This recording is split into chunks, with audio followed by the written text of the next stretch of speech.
చాలా కాలం నుండి బేకింగ్ సోడాను మనం వంటల్లో వాడుతూ ఉన్నాం. అయితే బేకింగ్ సోడాను అందం మరియు ఆరోగ్యాన్ని ఇచ్చేదానిగా కూడా చెప్పవచ్చు. ఇది ఒక మంచి హోమ్ రెమెడీగా కూడా ఉపయోగించుకోవచ్చు. బేకింగ్ సోడాను నీటిలో కలిపి పేస్టులా చేసుకొని ముఖానికి పట్టించి 5 నిమిషాల తర్వాత చల్లటి నీటితో శుభ్రం చేసుకుంటే మృదువైన మరియు కాంతివంతమైన చర్మాన్ని పొందవచ్చు. ముఖంపై నల్లటి మచ్చలు మరియు మొటిమలతో బాధపడే వారికి బేకింగ్ సోడా అమోఘంగా పనిచేస్తుంది.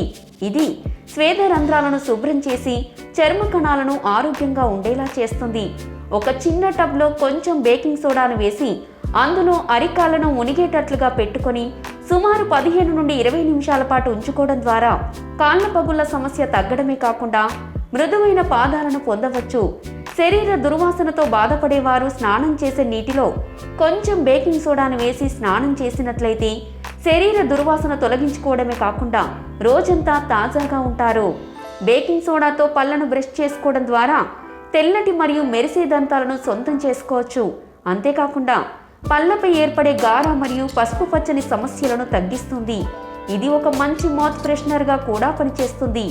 ఒక గ్లాసు నీటిలో ఒక చెంచా బేకింగ్ సోడాను వేసి త్రాగడం ద్వారా గుండెలో మంట మరియు కడుపులో ఏర్పడే గ్యాస్ సమస్యల నుండి ఉపశమనం కలిగిస్తుంది. ఇందులో ఉండే ఆల్కలైన్ లక్షణాలు జీర్ణాశయంలో ఉండే ఆమ్లాలను తటస్థీకరిస్తుంది. బేకింగ్ సోడా కలిపిన నీటితో కూరగాయలను శుభ్రం చేసుకోవచ్చు.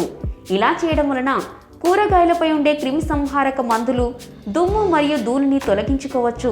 అంతేకాకుండా బేకింగ్ సోడా కలిపిన నీటిని తీసుకోవడం ద్వారా యూరినరీ సమస్యలు, జాయింట్ పెయిన్స్, వైరల్ మరియు బ్యాక్టీరియల్ ఇన్ఫెక్షన్స్తో పాటు శరీరంలోని బ్యాడ్ కొలెస్ట్రాల్ను తొలగిస్తుంది.